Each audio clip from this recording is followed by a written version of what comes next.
Okay, very good. Well, listen, a warm hellos to all of my friends there in Wisconsin. I so wish I could be there in person. I really do. It is a little odd to be looking at a camera when my norm is to be with you in person and have the joy of interface, but it is what it is. I hope you know that this demonstrates a bit of the success of working together in Washington, D.C. Yes, it is possible. You may or may not know that Greg Dowd, my good friend who is the ag negotiator who is on your program, they had a very unfortunate accident with his mother in the state of Kansas. So he is there with family at this point in time. So I don't mind at all being a surrogate with a group like this. I know your state reasonably well. When I was in the private sector, I was up there in the state government relations area. So I've enjoyed the beauty of Madison. I have been to Spring Green, had lunch there in Frank Lloyd Wright's Taliesin, a great joy and a memorable experience in my life.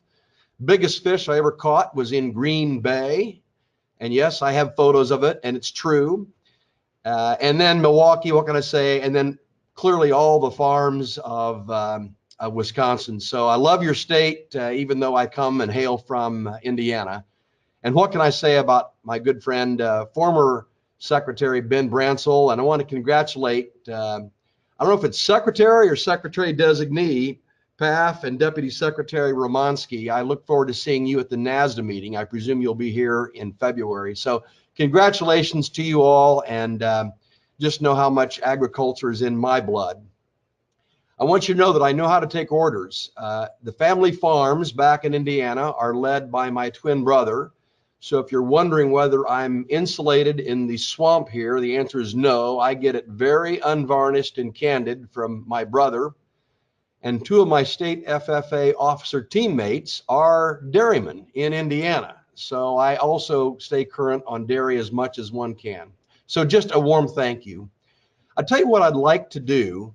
I'd like to sort of go around the world because there are different regional hotspots and give you a little bit of commentary on each of those. And then if I've missed something, for goodness sake, I hope you're ready to ask some questions, and I'm wide open to whatever might be on your mind, whether I've covered it and you need more or whether I haven't covered it. So let me just start by saying that I think one of the most important things we at USDA are and can and should be working on is the USMCA, the NAFTA 2.0, as some of you call it. That was a long, arduous task.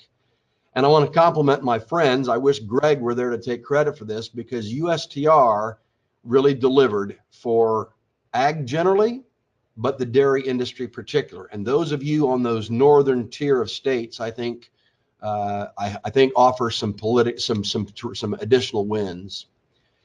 Folks, I think the specifics you've read, or at least you know about it, but let me recap them. We did get more market access for agriculture, with the majority of that being dairy, than any other part of the ag world.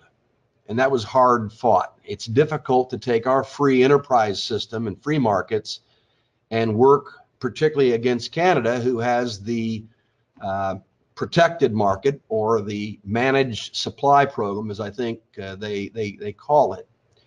And so I think it was a huge win. If you remember, let me take you back. Everyone I was talking with said that in the negotiations of NAFTA, we just want to stay whole. We just want to stay whole. That was the theme. Do no harm, I think, was the more specific rally cry. So the fact that we maintained that and got something more, I think, is a win. It may be of interest to you know that a great deal of the negotiations specific to ag were in those final weeks and months. We only learned the Canadian specifics one day before President Trump's deadline.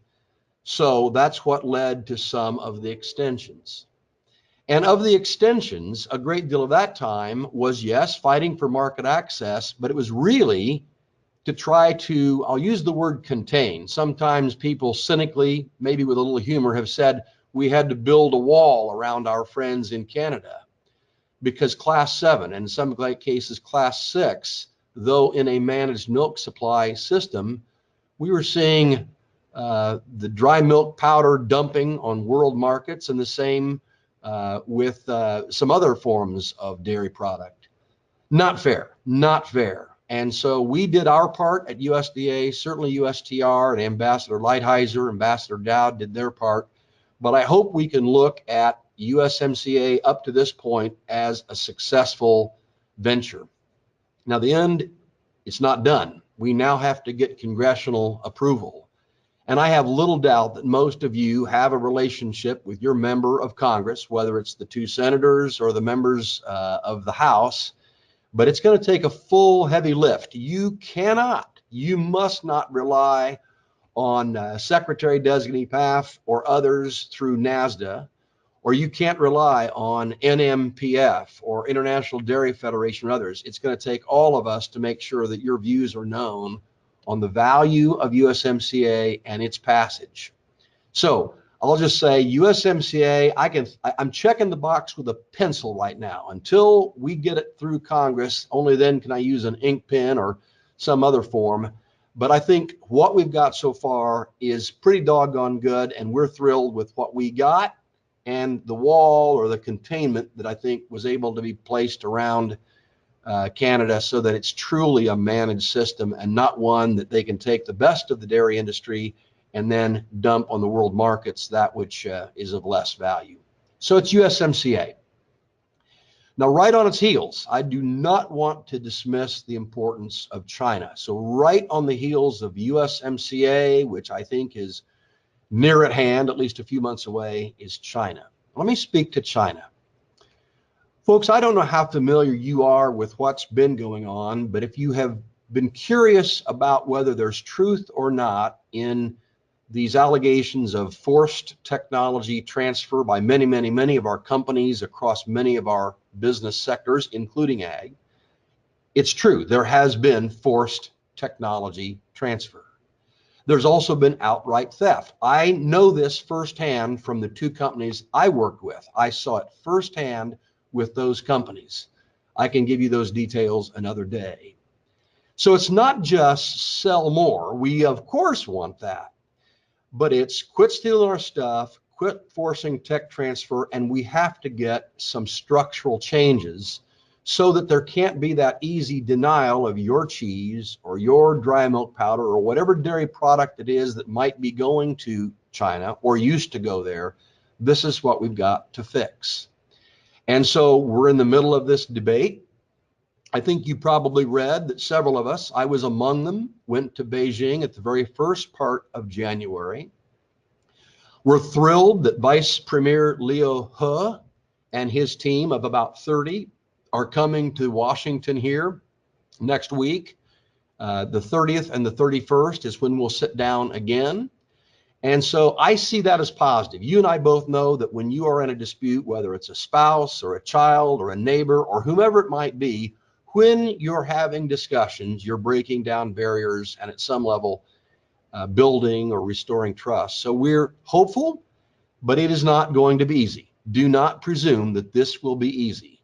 But I will tell you, on the good side, the relationship that we at USDA and our friends Greg and the Aggies at USTR, we have a very good relationship with the Ministry of Ag and Rural Affairs. That's a new name for their Department of Ag.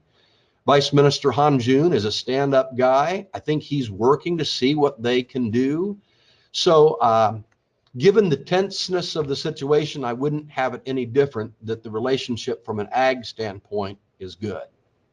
But we have to be careful in the ag world that they can't dangle bright, shiny objects in front of us in terms of buying lots of ag products and fail to deliver on the other things, because that kind of change, intellectual property, forced technology transfer, slowness or outright obstruction of regulatory kinds of changes, those are the kinds of things that affect your children, your grandkids, same with mine.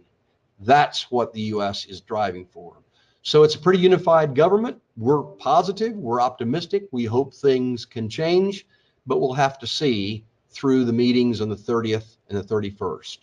And I anticipate there'll be another round, maybe two, before the President Trump and President Xi's deadline of March 1, March 2. So China is very much in our sights. And I want you to know that dairy is right up at the top. The list is very long, but twice now we've had the opportunity. We've both taken it and we've been given that opportunity to go list item by item down the list. And I want you to know that dairy issues are right at the top. And we've had those discussions and they will not be removed. So we're fighting as hard as we can for your interests with respect to China. But we've got to fix this problem now or we'll never, ever get it fixed. Let me now turn to Japan, a very, very, very close third. You could almost put USMCA, China, and Japan right up there at the top. Japan is our #1 market in terms of value purchases, whether it's beef or pork or corn or soy or dairy or whatever it is, an incredible market. And the issue we face right now is that come December 31st, it's now passed, TPP 11, the Trans-Pacific Partnership with 11 countries, not 12, went into effect. Now, the removal or reductions of tariffs, in most cases, stair-step down. It's not usually an automatic withdrawal and a move to zero tariffs. But without any doubt, we've got to get our Japan-US free trade agreement done quickly because the competitors in the region are having their way in terms of reduced barriers to that market. Now, it's not all bad news. Let me tell you, I've been to Japan twice. They love our product. They'll tell us that, and they're not patronizing us. If you're wondering if there is anything to the value of a high quality, good brand, and in many cases, plentiful supply that's safe, we have it. So you as dairymen, dairywomen, don't ever take for granted the quality and the safety of the product you produce, because the world knows where there are products of good quality and safety and where there are those that are not. And we have that brand and it's strong and it's good. And I hope that will take us through. I can tell you without any hesitation, Japan is very high on USTR's list of priorities. And I think ag, for one, is very, very high on the list of issues with Japan. So there's no hesitation about whether the White House and USTR, certainly USDA, know of the importance of the Japanese market. It's there. And I'm expecting things to move very quickly on Japan. The first thing that has to come is the announcement that discussions will commence. I don't think that's going to be very long. And I'm grateful that we have TPP 11 with all of its language. And then we have USMCA with its language, because while it's not quite a cut and paste exercise, for sure they're going to borrow, and maybe borrow heavily, from a good agreements we already have in place. And I think that's going to allow us to work more effectively on Japan and in a much more efficient way so that time doesn't lapse too quickly.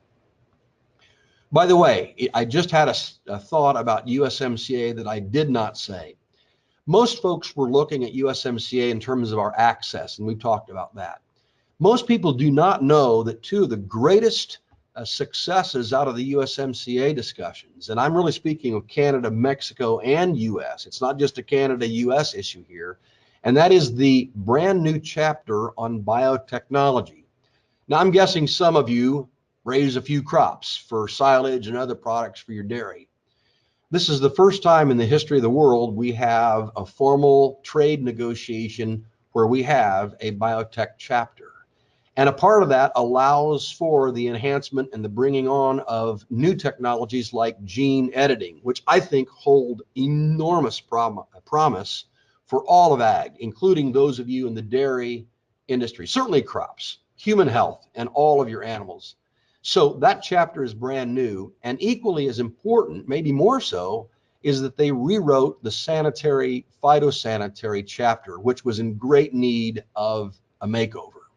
So let me give you an example. Those of you that know the GMO debate with respect to Europe, it's too easy, and it has been too easy for countries to say, I'm concerned about your product X because of some way you produce it or technologies that you use or don't use. And most of it is just protectionist barriers, trust me. The rewrite of that chapter, I think, is a template for the world to follow. So I hope people are saying that the USMCA process was worthwhile. I, for one, will say that with greater declaration, might even pop a cork or pop a cap on a glass of milk when the congressional delegations pass it. But for sure, those chapters cannot be overstated, and I wanted to make sure that you knew how important they were. Let me move on down to Asia markets in general. Those of you that follow megatrends know that we're somewhere between 7 and 9 billion people on the planet. It was about 3 years ago, the Wall Street Journal had a photo of a Filipino baby, and they declared that as the 7 billionth person on the planet. And now it's about 7.2, 7.3, and we are going to 9, some say 9.5 by 2050. Now, never mind the fact that most of us will be very long in the tooth, much more gray hair than I have at that time. Folks, we have got to more than double food production as we know it on the planet today, and those are megatrends. And a lot of that population growth will be in Southeast Asia, India for one. You better throw in Africa as well, but that's where a lot of that growth is going to take place. The other good news is that hunger rates are declining. Still pretty bad, but they're declining, and so many families around the world, and in that part of the world in particular, are entering what the globe would call their middle class. That means they're getting somewhere more than $4 or $5 a day. Well below the poverty line here, but for the rest of the world, that's starting to get in the middle class. And when they do that, they can start to buy protein, better nutrition. And so that's why I'm spending a great deal of my time. Last year, I logged 350,000 miles trying to open up the markets. It's a slow process, but we are seeing success. And once again, I'll remind you that dairy is a big part of all of those discussions. And we're particularly focused on India. My gosh, if we can get them to change some rules that I still think are protectionist, we could have another big market. So we're staying very focused on that one. So that's a really quick snapshot of the Southeast Asia market. I can't blow past Korea without saying that it is now signed. Our president and the president of South Korea have signed the Korea Free Trade Agreement, KORUS as we call it. And let me just tell you, the value of a free trade agreement is untold. My gosh, at minimum, beef and pork are blowing and going into that country, and they need it and they want it. And the same can be said for many other countries. So there is value to getting these free trade agreements. And sometimes there's value in a bilateral, one country to another. So if we can get some of these others finished, USMCA, if we can get Japan done, if we can bring China home, then I think we've solved a lot, not all, but solved a lot of the problems. I have to speak to the EU and the UK because USTR has announced and is sort of engaged in preliminary discussions with them. I'll focus on the EU minus the UK for just a moment. Folks, I love the EU. I suspect a lot of us or our ancestors came from the EU. Mine happened to be Scottish Irish. I've been there. I've seen the old castle where my mom's side of the family started way, way, way back. But it is tough, tough sledding with the EU. Most of you have probably read that this free trade agreement that they want to form, they repeatedly exclude agriculture. And that sticks in a lot of people's craw, including our president and many in the Congress. I, for one, do not believe we're going to get there without agriculture. Now, I read in the paper this morning that there might be some gradations step by step, but I believe that the U.S. will not engage fully in those unless there is the absolute promise that ag will be negotiated and negotiated fairly, because we're not at least I don't think, we're going to go settle autos and industry and tariffs without dealing with ag. Notwithstanding my love for the people of Europe, they are as protectionist as you get. And the worst part is that they hide behind these SPS issues. Biotech, for one. I don't know if you've read about the latest pesticide regulation they've got going. And just a moment, I'll talk about geographic indicators, which you all probably know well. It just drives me absolutely bonkers. But notwithstanding my visible frustration, I want you to know that we are engaging in a very serious manner. Just before Christmas, we had the head of DG Agra, their Department of Ag here, a good guy, a Pole. I consider him a friend, and I think the reverse is true. We had their Codex Alimentarius leadership in. Very, very candid, even a couple times heated discussions. But I can't say that we're serious about that market and be truly serious about it and then expect them to be any different. So we're looking positively at this, but it's going to be a heavy, heavy lift.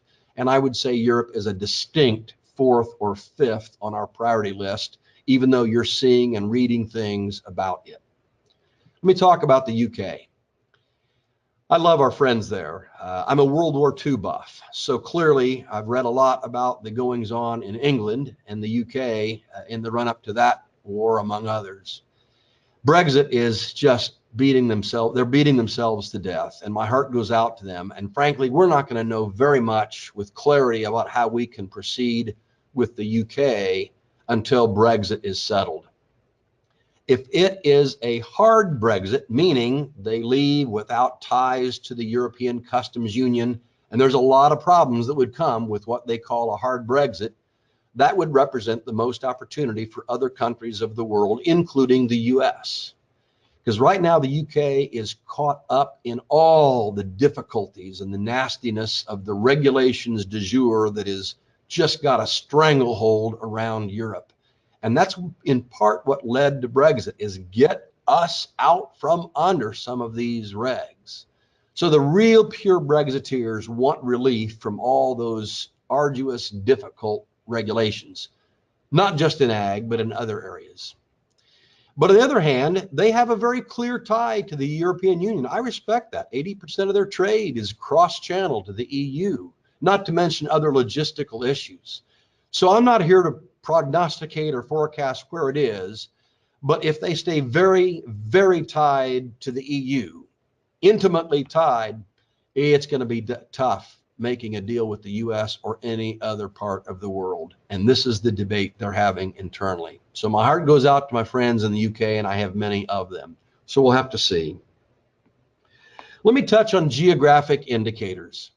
I can proudly tell you that I think there was only one government-to-government meeting I had last year of the dozens where I didn't raise geographic indicators as a problem.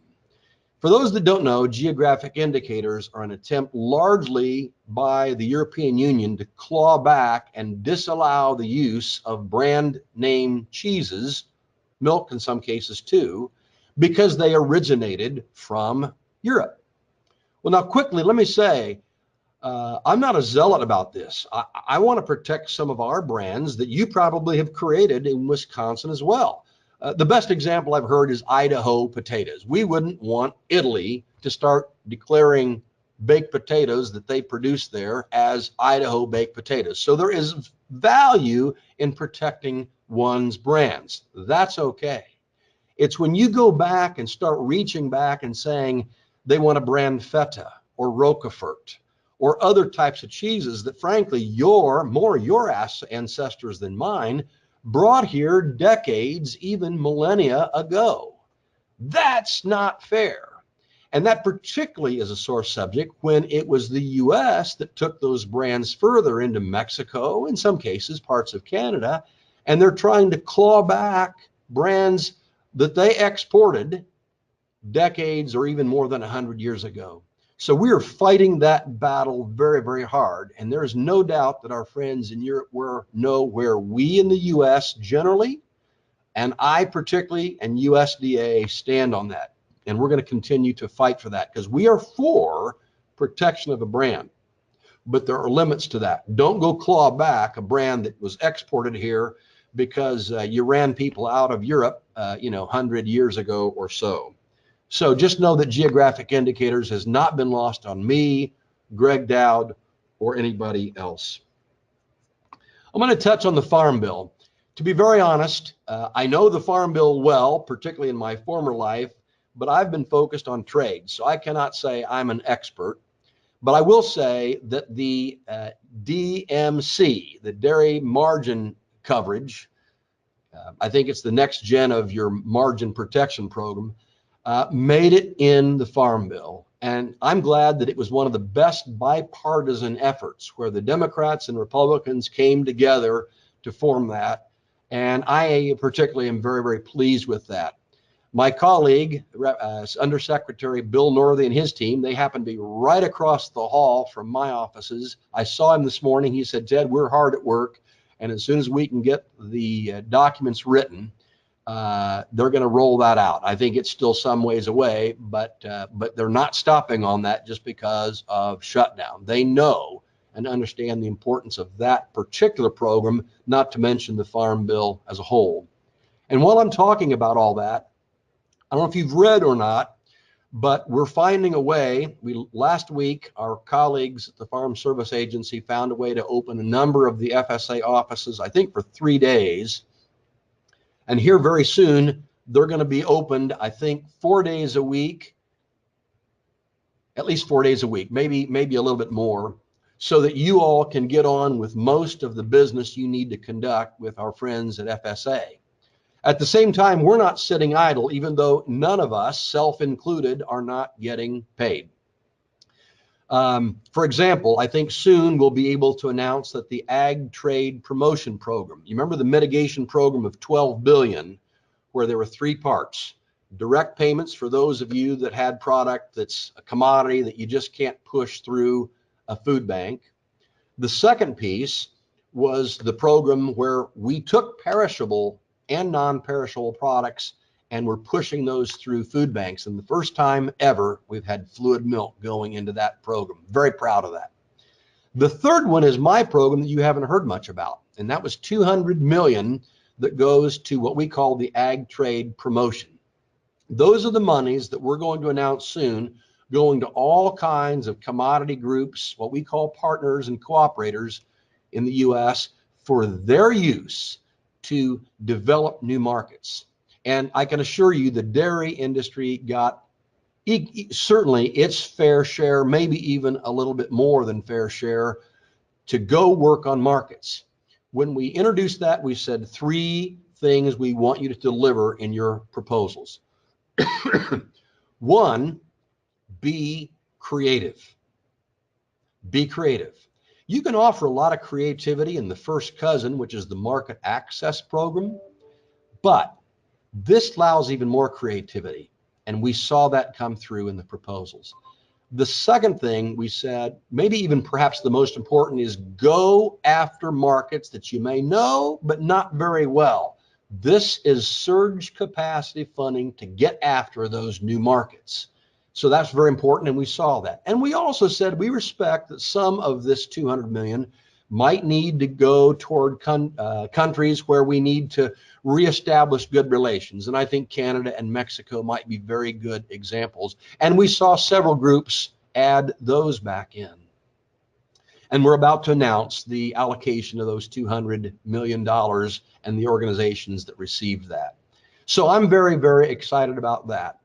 The other thing is we're bringing back, we think, very soon, maybe even the next couple of days, some employees. Again, they won't be paid, but we're bringing people back so that we can get going again on the market access and foreign market development programs.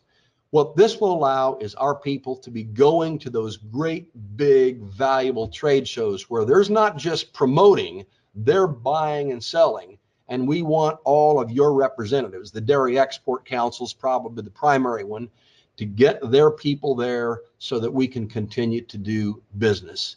And so those are some new developments that you may or may not have read about that I think you're going to start hearing about in the next few days, maybe the next few hours, but certainly the next few days. I'm going to stop. I'm looking down at my notes, folks. And by the way, if I looked off to the side, it's because that's my visual of all of you. So those are the ones. I'm going to stop there and let whoever you have running microphones deal with Q&A so that we're really, truly dialing into things you have on your mind. And if there's anything you want me to address, happy to do so. So to the moderator, I'll look to you to get questions out there and ask.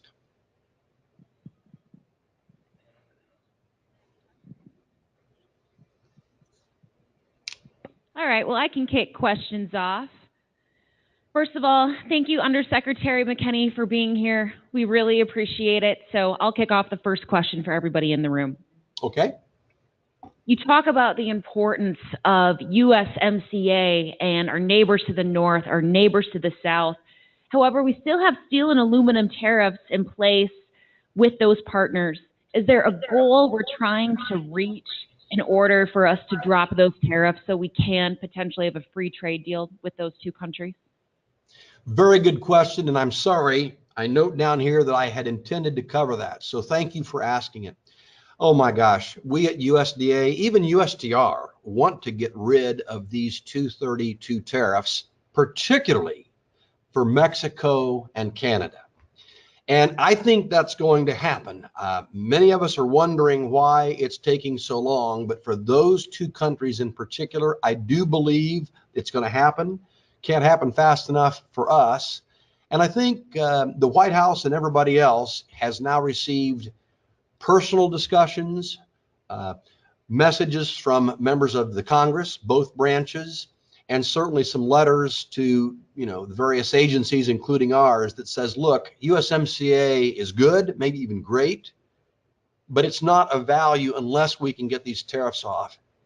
So I think that effort is very much underway, and it can't come fast enough. I haven't been in any of the interagency meetings, which is when all the agencies come back together. The shutdown has caused some of that delay. So I'm not quite as current as I was before the holidays, but I think it's going to happen. It's just got to happen sooner than later for those two countries. So this is easy for me to say, be patient. We're going to get there. Frankly, to continue that though, I hope we can see countries earn their way to get out from under those 232 tariffs on their own right. Let me just take a moment and describe. Folks, if you've ever wondered whether there truly is free, fair, and reciprocal trade around the world in food and ag, the answer is absolutely not. It is not free, fair, and reciprocal trade. I swear about every country I go to, there is some block, there's some barrier. A lot of them are sanitary, phytosanitary, where they hide behind concerns with safety, for example. And I think it's just a barrier. And those are, in some cases, coming down. When I think they got the message that the president and others mean business, that when we offer a lot of help for you on your hunger, you're tired, you're poor, when we're lifting up industries, when we're trying to be a free and open market economy, and you're not doing the same, I think they're getting the message that that is not fair. I'd give 2 or 3 examples, but I don't want to embarrass the countries and that I'm speaking of. So the idea, I think, is if they can share with us that they're going to take their barriers down, then we'll take tariffs off. And I think in time that will happen country by country by country. And I think that extends the question you asked and maybe extends the answer as well. We always hear that the U.S. and India are the only exporting countries that don't have traceability from farm to fork. How important is traceability in the export market? And the other question I have is, when are they going to get rid of the metal ear tags for individual ID? Wow. Well, I'm going to start with the last one. I don't know much about that, but I'll tell you what, I'll get an answer to Michael Torrey, who I think is helping you with this conference, and the secretary, and get an answer. I'm sorry, I don't know. As for your first question, traceability, I think, is going to continue to be with us as an issue. And I suspect it's going to become a bit more of a market segmentation industry. My view is that for fluid milk or dry milk powder, where the properties are basically what we've known milk to be for millennia, I don't know that we need that kind of traceability unless there is some legitimate factor. Now in India, they seem to legitimately be very, very concerned for religious or faith-based reasons. We're working on that. So where you have a legitimate factor, where governments, for whatever reason, have their heels dug in or have passed legislation, it seems to me like for us to meet that market, we're going to have to create the niche, find producers that are willing to produce to those specifications, and by golly, there better be a premium on there, much like the organic industry requires. And only then, I think, are we going to meet that market. But I believe the first and most important thing we've got to do is take down these barriers when it's just a false barrier. It's not a true, legitimate concern based on safety or one's religious faith. That's where we're focusing the most. And I think that's going to open up more markets than not. Because after all, many of these countries cannot afford to pay the premium. Let me take you back to when I was in the private sector days. I was watching a focus group on a branding issue, and I'm behind the glass, if you will. And I'm watching a group of, it was women, shoppers, talking about product. And one of the ladies was a mother of three, a single mom of three, and she broke into tears because she couldn't afford to buy the wholesome food that she thought her kids deserve. And she was speaking of organic. Now, let me just tell you, I'm an organic fan. When I was director of ag, I lifted that industry up more than I did anything else. But I also come from the high-tech world.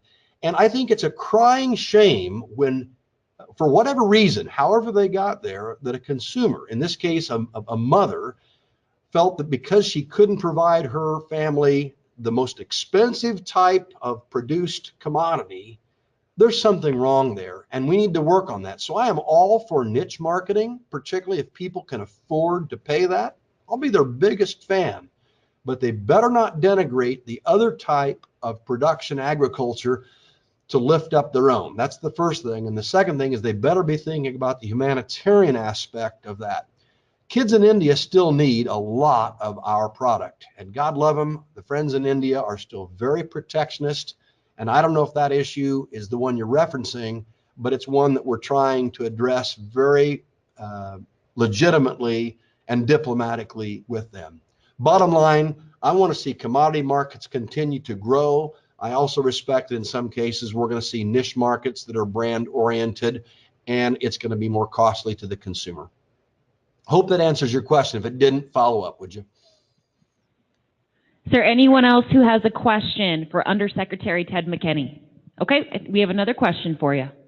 Yeah, quick question. We always talk about wanting to export more volume of product. You know, U.S. Tech wants to get to 20% of milk production exported. What are we doing, or where is the balance in trying to enhance the value of the product that we're exporting as well? Sure. Well, I'll go back to what I said before. I think there's opportunities with niche marketing where extra work, deliver the product, added cost, but if they're willing to pay, that's one. But the other thing is, and here's where I'm serious, U.S. product, bar none, is seen as trustworthy from a quality and a safety and in many cases a volume point of view. And that has prevailed more than you can imagine. Let me give you an example. I was in the Philippines and I was with the manager who managed about, it would be the equivalent of a Costco store. And he managed 6 of them. And it was a big piece of the buying public. He said, Mr. McKinney, notwithstanding that your wheat right now is a little more expensive, we still want to buy it because it makes better dough and better bread. We are committed to U.S. wheat. And I hear that kind of example. The same goes with dairy. You know, the quality, the reputation of dairy, particularly in the wake of the horrific melamine issue that took place in China. Do not ever chance the quality and the brand, because the U.S. brand is at a zenith. It is at a very high level, and we cannot lose that.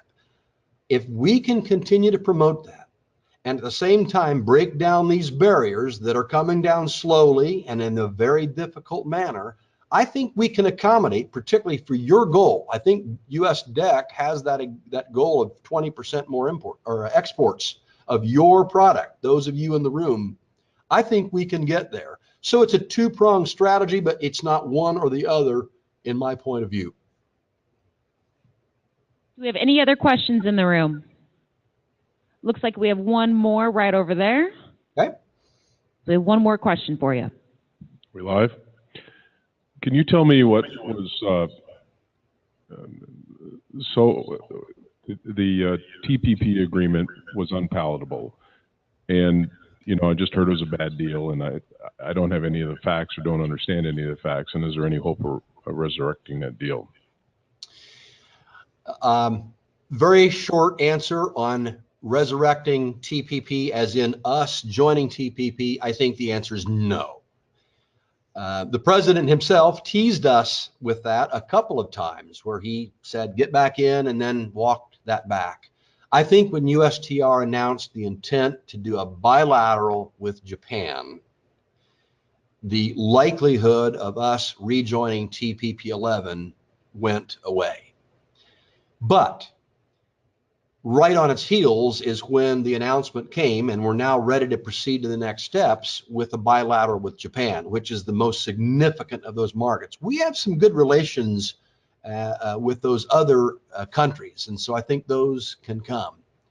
I'll also say, and I'm not an expert, and I don't believe that the ag piece of TPP was what caused the consternation with the president. I think it was largely industrial and other issues with autos right square in the middle.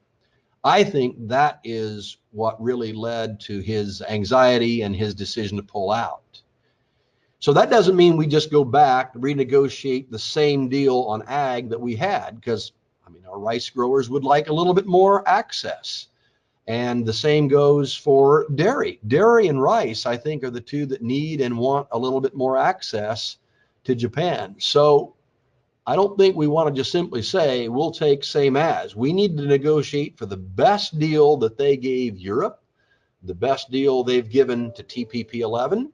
And let's see if we can't get the best, because we are a very, very strong, I dare say the strongest partner Japan has. And I don't mean that one way. I don't mean to be having them beholden. It is not that way. We value each other in that regard. But to your question about rejoining TPP 11, I don't see it. I thought maybe there might be that chance until USTR made their announcement, and then I think that evaporated. So the good news is I think you'll hear very soon that we're taking next steps with Japan. Perfect. Well, Undersecretary Ted McKinney, we really thank you for your time. Let's give him a round of applause. Thank you so much for filling in today. Again, USDA Undersecretary Ted McKinney, thank you so much for your time. We really appreciate it. If I could just add one sentence, I just want to say thank you. What gets me up every morning is to think about my own family and those like you who get up, milk cows every morning, midday and evening, 3 times, 2 times, whatever you do. So at least here at USDR, and I know the same goes for Ambassador Dowd with him, his family, and others in his team, we get up every day thinking first of the farmer or the rancher, and then if we take care of them, everything else will transpire. So don't be bashful. Make sure your Secretary of DATCAP knows what you're thinking. I'm going to see him, I hope, in February. We want to hear from you. Thank you all very much for accommodating this type of presentation.